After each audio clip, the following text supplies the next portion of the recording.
Hello everyone. आप सभी को सुबह की राम राम जी, गुड मॉर्निंग, सुप्रभात। तो आज मैं आपके साथ में एक बहुत ही हेल्दी से अचार की रेसिपी शेयर करने वाली हूँ और वो अचार है आंवले का अचार। यूजुअली सभी के घरों में ये बनता है, सबका थोड़ा थोड़ा सा तरीका बनाने का अलग होता है। ये सेंटेंस मैं हमेशा बोलती हूँ कि सच बात है। हर किसी की रसोई में हर चीज बनती है, लेकिन सबका थोड़ा थोड़ा सा तरीका अलग होता है। तो मैं आंवले का अचार आज बना रही हूँ। मेरे घर में मेरी बेटी को बहुत ज्यादा पसंद है ये आंवले का अचार, और हेल्दी भी होता है, तो इसको मैं जरूर से बनाती हूँ। और ये आंवले मैंने 1 किलो लिए हैं। इनको अच्छे तरीके से वॉश कर लिया है। पर मेरे यहाँ का मौसम ना बहुत खराब था अभी। बहुत बादल और बारिश वगैरह हो रही थी आज। पहली बार काफी दिनों बाद धूप निकली है। तो ये आंवले ना थोड़े से इस तरीके के डल डल से कलर के मार्केट में आ ही इसी तरीके के रहे थे, तो मैं ये आंवले परसों लेके आई थी।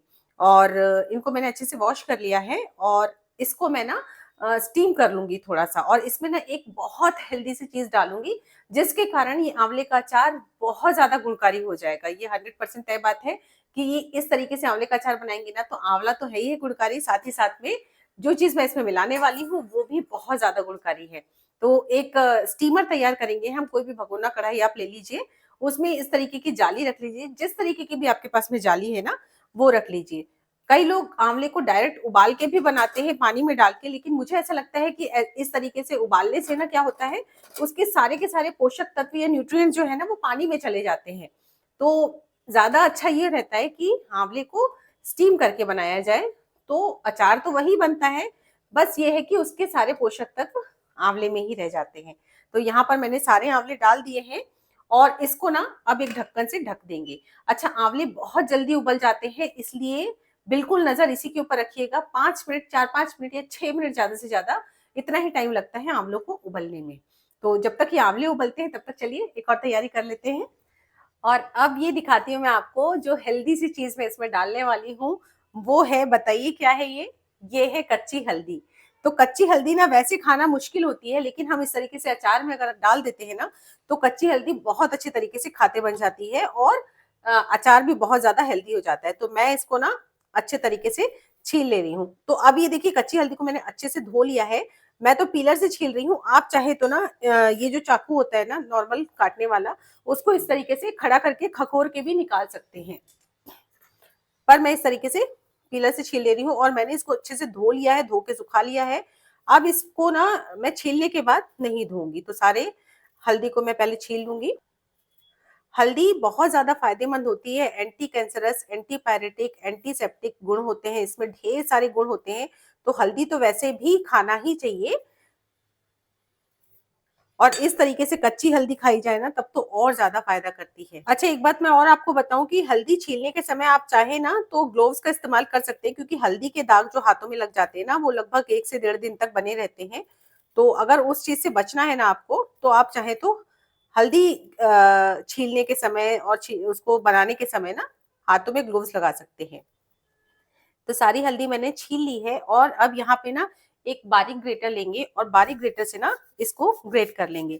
आप चाहे ना तो मिक्सी वगैरह में भी पीस सकते हैं, पर मैं ना इसको अवॉइड करती हूँ, क्योंकि इसके जो दाग है ना वो मिक्सी में भी बहुत खतरनाक तरीके से लग जाते हैं। इसलिए मैं इसको ग्रेट करना ही प्रेफर करती हूँ। और अब ये देखिए, आंवला बहुत अच्छे तरीके से बॉईल हो चुके हैं। कैसे पता चलेगा कि बॉईल हो चुके हैं? इनकी कलियां ना खुलना शुरू हो जाती हैं। ये देखिए, कलियां खुलना शुरू हो चुकी हैं।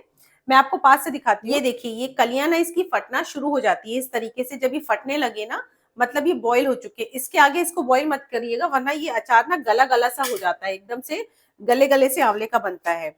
और बस इसको फटाफट से ना हम गर्म पानी से निकाल लेंगे। और ना इसको बहुत ज्यादा ठंडा नहीं होने देंगे, बस थोड़ा ठंडा होने देंगे ना, उसके बाद इसकी कलियों को अलग अलग कर लेंगे। क्योंकि ज्यादा ठंडा हो जाता है ना, तो भी इसकी कलियों को फिर अलग करना थोड़ा सा मुश्किल हो जाता है। और अब आंवले ना थोड़े से ठंडे हो चुके हैं आप, लेकिन भाप से देख पा रहे होंगे कि आंवले अभी भी काफी गर्म है। लेकिन इसी स्टेज में हम इसको छीलेंगे और आप देखिए, हाथ में बहुत अच्छे तरीके से हल्दी लग चुकी है। और अब ये कम से कम 24 घंटे लगेंगे इस हल्दी को निकलने में। इसलिए मैंने आपको कहा था कि आप चाहें तो ग्लोव्स का इस्तेमाल कर सकते हैं। और यहाँ पे ये देखिए, आंवले गरम गरम में ना बहुत अच्छे तरीके से इसकी कलियां निकल जाती हैं। तो इस तरीके से मैं इसकी सारी कलियों को निकाल लूंगी।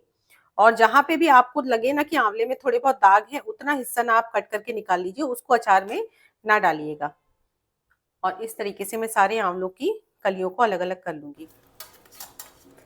तो यहाँ पे ये सारे आंवलों की कलियों को मैंने अलग कर लिया है और अब इन आंवलों की कलियों को ना इस तरीके से फैला के आप या तो पंखे की हवा में 1 घंटे के लिए छोड़ दीजिए, जिससे कि इसका जो मॉइस्चर है ना वो थोड़ा सा खत्म हो जाएगा, और या तो फिर धूप लगा दीजिए, आधे घंटे की बढ़िया धूप में रख दीजिए, तो भी ये बढ़िया तरीके से ड्राई हो जाएंगे।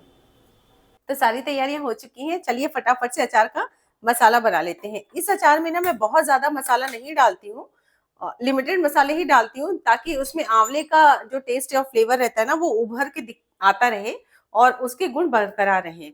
तो अचार सरसों के तेल में ही सबसे बेस्ट बनता है, तो मैं इसमें सरसों का तेल डाल रही हूँ एक बड़ी सी पैन में। और आप अगर सरसों का तेल किसी कारणवश नहीं खाते हैं या पसंद नहीं करते हैं, तो अचार आप तिल के तेल में या मूंगफली के तेल में भी डाल सकते हैं, पर ना सरसों के तेल में सबसे बढ़िया स्वाद आता है अचार का।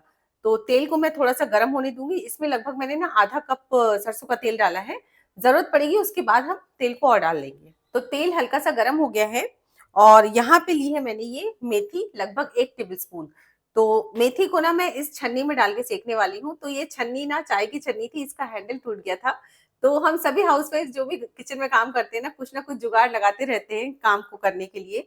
तो मैंने ना अगर इस मेथी को मैं डायरेक्ट इस ऑयल में डाल के सेकूंगी ना, तो फिर उसको निकालना थोड़ा मुश्किल हो जाएगा, क्योंकि छोटे छोटे दाने होते हैं ना। तो मैंने ना इस टूटी वाली छन्नी का उपयोग किया है, जिसको कि इस ऑयल में मैं रख दूंगी और इस ऑयल में रख के मैं इस मेथी को सेक लेने वाली हूँ। साथ ही साथ में मैंने यहाँ पे 10 से 12 कलियां लहसुन की ली हैं। लहसुन बिल्कुल ऑप्शनल है, पर अगर आप खाते हैं आप तो लहसुन को जरूर से डालिएगा, इसका ना बहुत अच्छा टेस्ट आता है और साथ में लहसुन हेल्दी भी होता है। और इस मेथी को मैं इस तरीके से हल्का हल्का हिलाते हुए सेक लूंगी। साथ ही साथ में इसी तेल में मैं यहाँ पे ये लहसुन की कलियां भी डाल दूंगी, ताकि ये मेथी भी सिक जाएगी और लहसुन की कलियां भी सिक जाएंगी। मेथी को आप सूखा भी सेक सकते हैं, ड्राई रोस्ट भी कर सकते हैं, पर अगर ऑयल में सेकेंगे ना तो बहुत अच्छा टेस्ट हो जाता है इस मेथी का, और अचार का स्वाद भी इसके कारण बहुत बढ़िया आता है। तो मेथी भी सेक लेंगे हम, साथ ही साथ में यहाँ पे लहसुन की कलियां भी सेक लेंगे। फ्लेम को ना लो पे ही रखना है, फ्लेम को बिल्कुल लो पे रखिएगा, ताकि बिल्कुल आहिस्ता आहिस्ता से दोनों चीजें सिक जाएंगी। तो यहाँ पे ये देखिए धीमी आंच पे दोनों चीजें सिकती चली जा रही हैं, लहसुन भी बढ़िया तरीके से सिक जा रहा है और साथ ही साथ में ये मेथी भी सिक रही है। बिल्कुल धीमी आंच पे सेकिएगा, जिससे कि बहुत बढ़िया सौंधापन आ जाता है।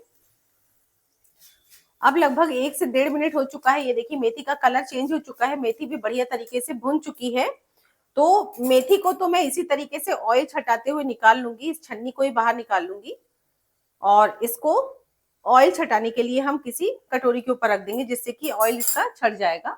साथ ही साथ में ये लहसुन भी हल्के से सिक चुके हैं, बहुत ज्यादा नहीं सेकना है इनको, बहुत ज्यादा कलर नहीं चेंज करना है।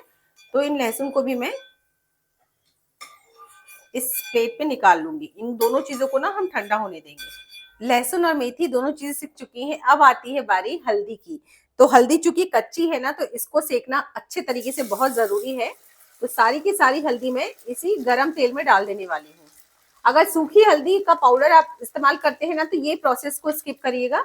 सूखी हल्दी को तो डायरेक्ट ही हम यूं ही डाल सकते हैं, पर चूंकि ये कच्ची हल्दी है इसलिए इसको भूनना बहुत जरूरी है और प्रॉपर तरीके से भूनना बहुत जरूरी है, वरना कच्चापन रहेगा हल्दी का तो अचार का स्वाद बिगड़ जाएगा और अचार के खराब होने का भी डर रहता है।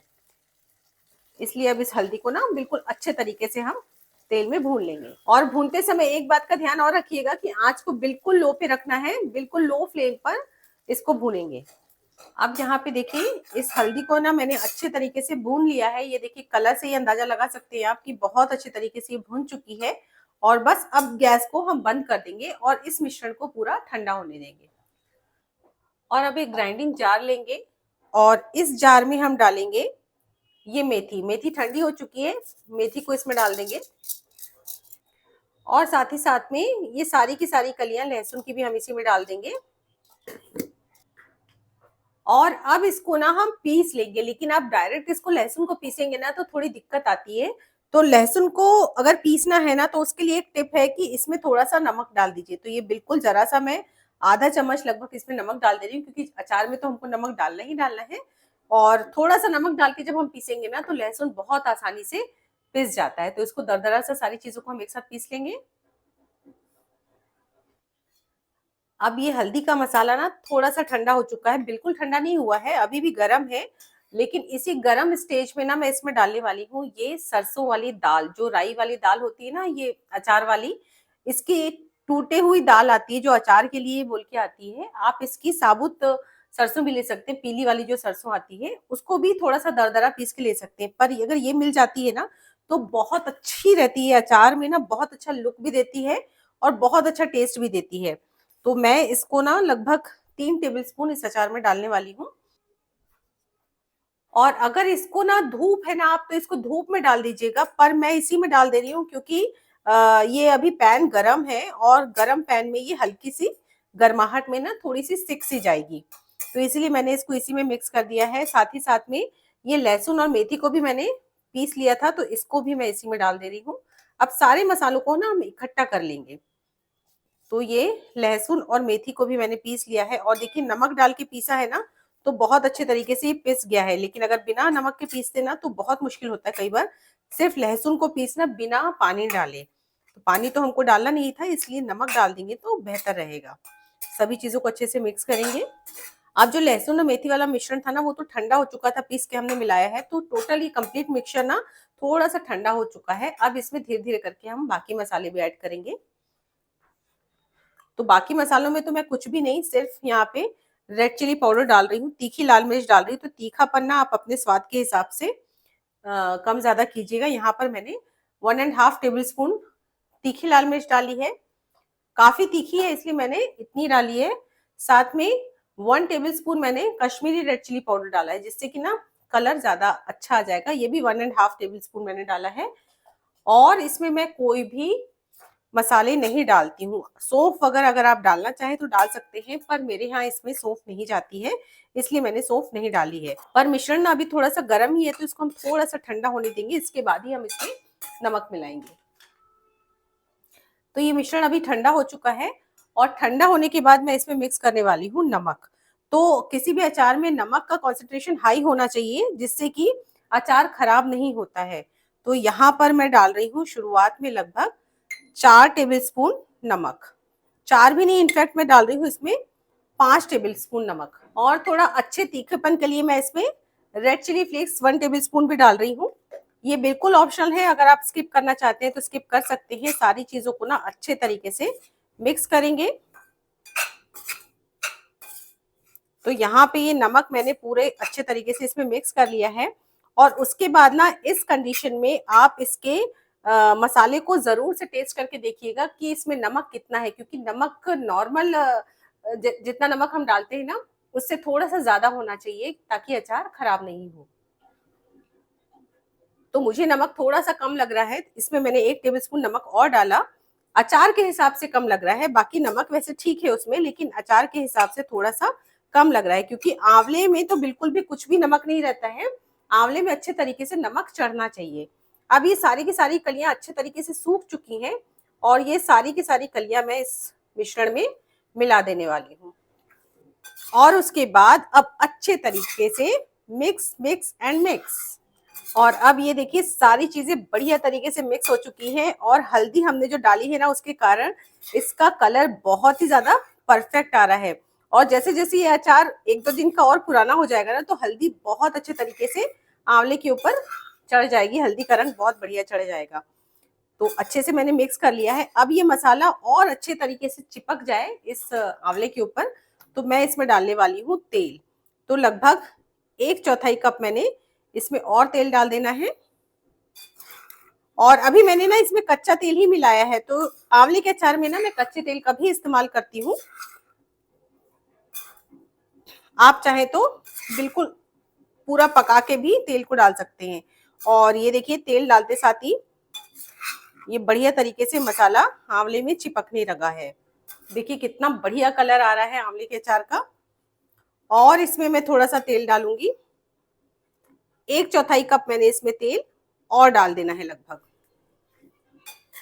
तो ये हमारा आंवले का अचार बनकर तैयार हो चुका है। देखिए कितना बढ़िया अचार बना है, आप इसको सालों साल स्टोर करके रख सकते हैं। तो बस ये आंवले का अचार बढ़िया तरीके से बन चुका है। और अब इसको ना हम बॉटल में भरेंगे। आंवले का अचार तो हमारा पूरे तरीके से बन चुका है। इसमें मैं ना थोड़ा कम तेल का इस्तेमाल करती हूँ, बहुत ज्यादा तेल नहीं डालती हूँ, और कम तेल में भी ये अचार बहुत परफेक्ट बना रहता है। और इसको किसी भी अचार को, इसको ही नहीं किसी भी अचार को हमेशा कांच के बोतल में प्रिजर्व करके रखिए या डाल के रखिए, तो ये सालों साल चलता है। प्लास्टिक की बोतल या मेटल की किसी भी डब्बे में मत रखिए, अचार खराब हो जाएगा। और बॉटल को भी अच्छे तरीके से पहले वॉश कर लीजिए, उसके बाद अच्छे तरीके से धूप में, चाहे ब्लोअर में, चाहे कैसे भी करके बढ़िया तरीके से इसको सुखा लीजिए। इसके अंदर बिल्कुल भी मॉइस्चर नहीं रहना चाहिए। तो बेटर ये रहता है कि अच्छी बढ़िया धूप में रख दीजिए या ब्लोअर के सामने रख के इसको बढ़िया गर्म कर लीजिए। उसके बाद ना थोड़ा सा ठंडा करके उसमें अचार डालिए, तो सालों साल अचार बढ़िया बना रहता है। साथ में अचार को हमेशा अच्छा रखने के लिए, अचार खराब नहीं हो, इस बात का ध्यान रखना चाहिए कि बड़ी बॉटल में से अचार किसी छोटी बॉटल में निकाल के रख लीजिए। बार बार उसमें चम्मच ना डालिए, उससे भी अचार खराब होता है। आटे के हाथों से अचार को ना निकालिए, उससे भी अचार खराब होता है। तो ये छोटे छोटे से टिप्स हैं, वैसे तो ज्यादातर सभी को पता रहता है, लेकिन जिन्हें नहीं पता है उनके लिए मैं ये सारी चीजें बता रही हूँ कि अगर इस तरीके से आप अचार बनाएंगे ना, तो सालों साल अचार बिल्कुल बढ़िया बना रहेगा, बिल्कुल भी खराब नहीं होगा। तो बस ये बॉटल को मैंने बढ़िया से धो के सुखा लिया है, और इसमें चलिए फटाफट से हम अचार भर लेंगे। तो अचार डालने के समय ना क्या करेंगे, इस अचार का जो भी मसाला है ना, वो थोड़ा सा मसाला लेके सबसे नीचे तली में बिछा देंगे। तो इससे ना ये अचार खराब नहीं होता है। थोड़ा सा ऊपर बिछा दीजिए, थोड़ा सा नीचे बिछा दीजिए। अब ये तरीका मेरी दादी का था। तो इस तरीके से अगर अचार को बनाएंगे ना, मतलब प्रिजर्व करेंगे, रखेंगे ना, स्टोर करके रखेंगे, तो अचार खराब नहीं होता है। और बस इसके बाद अचार को हम इसमें बॉटल में डालते चले जाएंगे। आप देख पा रहे हैं कितना बढ़िया कलर आया है। हमने बिल्कुल फ्रेश हल्दी का उपयोग किया है, लहसुन का उपयोग किया है, जिसके कारण ये अचार, आंवला तो पौष्टिक है ही है, दोनों चीजों का इस्तेमाल करने के कारण आंवला का अचार और भी ज्यादा पौष्टिक हो गया है। तो बस सारा अचार मैं इस बॉटल में भर लूंगी, और जितना मसाला एंड में बचेगा ना, उस मसाले को भी सबसे टॉप में लगा देंगे, रख देंगे, जिससे कि ना ऊपर से मेरी दादी बोलती थी कि अचार में हवा नहीं लगती। मसाले का जब एक कवर लग जाता है ना ऊपर से, तो उसमें अचार में हवा एकदम से नहीं लगती है, और अचार जो रहता है काफी टाइम तक बढ़िया बना रहता है, ताजा बना रहता है। तो ये देखिए अचार मैंने भर लिया है, और इसको आप स्टोर करके रख सकते हैं सालों साल तक। तो हमारा बहुत ही पौष्टिक सा आंवले का अचार बनकर तैयार हो चुका है। बस 2 से 3 दिनों में ना ये खाने लायक हो जाएगा। खाने के लिए तो आप अभी भी खा सकते हैं, पर इसमें आंवले के अंदर तक नमक भरने के लिए ना 2 से 3 दिन का टाइम लगेगा। उसके बाद ये बहुत परफेक्ट तरीके से खाने लायक हो जाएगा। तो बस इसको ढक्कन लगा के, एयरटाइट ढक्कन लगा के धूप में रखने की जरूरत नहीं है, बाहर ही छोड़ दीजिए। बहुत बढ़िया तरीके से ये अचार बनकर तैयार हो जाएगा खाने के लिए 2 से 3 दिन में। और रेसिपी अच्छी लगी हो तो लाइक जरूर कीजिएगा। साथ में अगर आपको मेरी रेसिपीज पसंद आ रही हैं तो चैनल को सब्सक्राइब भी जरूर से कर लीजिएगा, और बेल आइकन भी जरूर प्रेस कीजिएगा, जिससे आपको मेरी आने वाली रेसिपीज की नोटिफिकेशंस मिलती रहेंगी। और अगर मेरी रेसिपीज आपको वाकई में पसंद आ रही है तो एक कमेंट करके जरूर छोड़िएगा, जिससे मुझे बहुत मोटिवेशन मिलता है। और आप मेरी वीडियोस कहाँ कहाँ से देख रहे हैं मुझे कमेंट करके जरूर बताइएगा। मैं आप सबका बहुत बहुत धन्यवाद कहना चाहूंगी कि आप मेरी रेसिपीज को बहुत सराह रहे हैं, बहुत पसंद कर रहे हैं। मिलती हूँ अगली रेसिपी में, तब तक के लिए take care and bye bye.